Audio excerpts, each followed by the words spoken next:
2025 शिक्षक दिवस और साथ में भारत लेनिन बाबू जगदेव कुशवाहा दो महान विभूतियों के अवसर पर यह कार्यक्रम आयोजित है। मैं ऐसे अवसर पर उपस्थित आप सभी को धन्यवाद ज्ञापित करता हूँ। इस कोचिंग सेंटर के डायरेक्टर कुमार विष्णु जी और संचालक की भूमिका में एक विद्वान साथी प्रिंस सर और उपस्थित सभी बच्चों, आप सभी को शिक्षक दिवस की मंगल कामनाएं। आज पूरे भारत में जगह जगह पर यह शिक्षक दिवस कार्यक्रम मनाया जा रहा है। यह कोई जरूरी नहीं कि केवल शिक्षण संस्थानों में ही मनाया जाए और जो पढ़ाते हैं केवल वही शिक्षक हैं। हमने तो उन्हें अपना सबसे आदर्श शिक्षक माना, जिन्होंने ये स्वीकार किया कि मस कागज छुओ नहीं, कलम गई नहीं हाथ। मैंने उन्हें अपना इस दुनिया का सबसे आदर्श और सबसे महान शिक्षक माना, संत कबीर को। और उसके बाद यदि मैं किसी से प्रभावित हुआ तो वो थे तथागत गौतम बुद्ध और ज्योतिराव फूले, सावित्रीबाई फूले, महात्मा शेख। इन लोगों के विचार इतने उत्कृष्ट थे कि आज सोचने पर भी यह हम उन ऊंचाइयों तक नहीं पहुंच पाते कि जिस समय तकनीकी नहीं थी उस समय ये लोग इतना संघर्ष किए। मुझे एक बात बहुत प्रेरित करती है तथागत गौतम बुद्ध की, कि आज की जो पीढ़ी है वह ज्ञान प्राप्ति करती है कि हम एक बहुत बड़ा महल बनाएंगे। हम आने वाले समय में इतना धन अर्जित आज कर लें कि कल हमें कोई असुविधा ना हो, जीवन बड़ी शांति से और सुखमय कटे।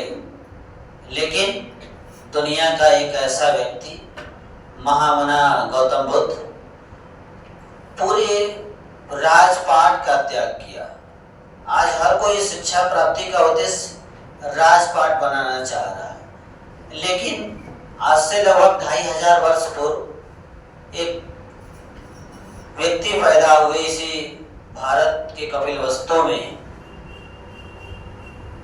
कि उनका उद्देश्य था ज्ञान प्राप्ति करना। वह ज्ञान प्राप्ति के लिए अपने महल का त्याग किया। और दूसरे थे संत कबीर, जिन्होंने गुरु की महत्ता पर तमाम सारी बातें बताई और जो मुझे प्रभावित किया कि सद्गुरु ऐसा चाहिए जैसा शुभ स्वभाव, सार सार को कही रहे थोथा दे उड़ाए। अर्थात गुरु ऐसा हो जो हमारे अंदर की कमियों को बाहर करे और हमारे अंदर अच्छाइयां भर दे। और उन्होंने कहा कि गुरु कुम्हार शिष्य कुंभ है, गही गही काढ़े खोट, अंतर हाथ सहार दे, बाहर मारे चोट। गुरु अगर हमारी गलतियों पर हमें कहीं दंडित भी करता है तो उसे अंदर से खुशी की अनुभूति नहीं होती है, उसका भी हृदय संवेदनशील है, उसे भी तकलीफ होती है। और इसी बात को संत कबीर कहते हैं कि जिस प्रकार कुंभकार घड़े का निर्माण करता है तो ऊपर से चोट तो मारता है किंतु अंदर से उसे सहलाता है, और उसका उद्देश्य होता है कि उस घड़े का निर्माण बेहतर ढंग से हो सके। संत कबीर यह भी समझाते हुए कहते हैं कि यह तन विष की वेलरी, गुरु अमृत की खान, शीश दिए जो गुरु मिले तो भी सस्ता जान। अर्थात यह जो शरीर है यह विष का भंडार है और गुरु अमृत का भंडार है। यदि गुरु का आशीर्वाद प्राप्त करने के लिए अपना तन मन धन सब कुछ समर्पित कर दें, उसके बाद भी गुरु का आशीर्वाद मिले तो कहते हैं समझना सस्ते में मिल गया। गुरु की वो महत्ता है जिसे कभी चुकाया नहीं जा सकता। हमारे तमाम धर्मशास्त्रों में, ग्रंथों में लिखा कि गुरु ऋण चुका दिया, और किसी ने गुरु को सम्मानित में कह दिया कि आपको मैं अपना गुरु समझता हूँ, तो ऐसे भी लोग मिले जिन्होंने अंगूठा कटवा लिया। ऐसे गुरु नहीं है। गुरु त्याग करता है, गुरु को त्याग की जरूरत है, और शिष्य को गुरु के प्रति समर्पित होने की जरूरत है। गुरु के 3 रूप हैं। पहला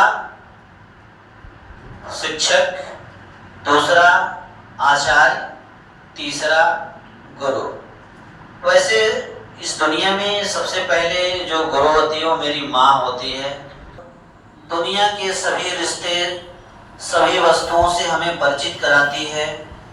फिर हम समाज में निकलते हैं, स्कूल जाते हैं, वहाँ हमारी मुलाकात शिक्षक से होती है, और वह शिक्षक शिक्षा के माध्यम से हमें ये बताते हैं कि आप कौन सा रास्ता चुनेंगे तो आप जीवन में सफल होंगे। फिर मिलते हैं आचार्य। आचार्य वह श्रेणी है जो अपने आचरण से हमें प्रभावित करते हैं कि आपको कैसा आचरण करना चाहिए। आजकल गुरु का जो आचरण है उसमें बहुत बदलाव आ गए हैं। गुरु और शिष्य के बीच में वह दूरी जो होनी चाहिए मर्यादा की, वह दूरी अब कम होती जा रही है, क्योंकि जो हमारी सभ्यता संस्कृति थी उसमें गुरुकुल हुआ करते थे, और गुरुकुल की शिक्षा में और आज मॉडर्न एजुकेशन में जो बदलाव आए हैं, मैंने उस पर एक लेख लिखा था कि बढ़ती शिक्षा घटता संस्कार। ज्यों-ज्यों शिक्षा बढ़ती जा रही है, संस्कार घटते जा रहे हैं। मैं इसे कहीं से स्वीकार नहीं करता कि पैर छूना ही संस्कार की निशानी है। मैं एक पुस्तक पढ़ा, पुस्तक लिखने वाले थे पूर्व IPS डॉक्टर PP अशोक जी। उन्होंने लिखा कि पैर नहीं आसमान छू, अर्थात हमें ये बताना चाहिए कि पैर छूने से सम्मान नहीं बढ़ता है। जब तक वो दिल से हमें स्वीकार ना करे, दिल से हमारा सम्मान ना करे, तो पैर छूने से बहुत कोई सम्मान नहीं हो सकता। सम्मान दिल से होना चाहिए।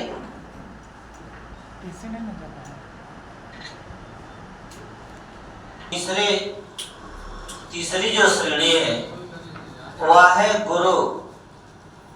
गुरु का तात्पर्य है कि जो हमें अंधकार से प्रकाश की ओर ले जाए, अर्थात यदि हम कहीं पथभ्रष्ट हो जाएं तो वह सही रास्ता बताए। और केवल डॉक्टर, मास्टर, इंजीनियर यह बनना ही जीवन का उद्देश्य नहीं। एक अच्छा प्राणी होना और एक सामाजिक व्यक्ति होना भी यह बहुत बड़ी उपलब्धि है, क्योंकि भगत सिंह, उधम सिंह, सावित्रीबाई फुले, ज्योतिबा फुले कोई बहुत बड़े पोस्ट पर नहीं थे, लेकिन इन्होंने हमें जीना सिखाया और हमें इस काबिल बनाया कि मैं आज इस पोडियम पे खड़ा होकर बोल पा रहा हूँ। यदि ज्योतिबा फुले, सावित्रीबाई फुले या डॉक्टर BR अम्बेडकर और माता सावित्रीबाई फुले जैसे लोग हमारे लिए संघर्ष न किए होते तो शायद मैं इस मुकाम पर नहीं होता।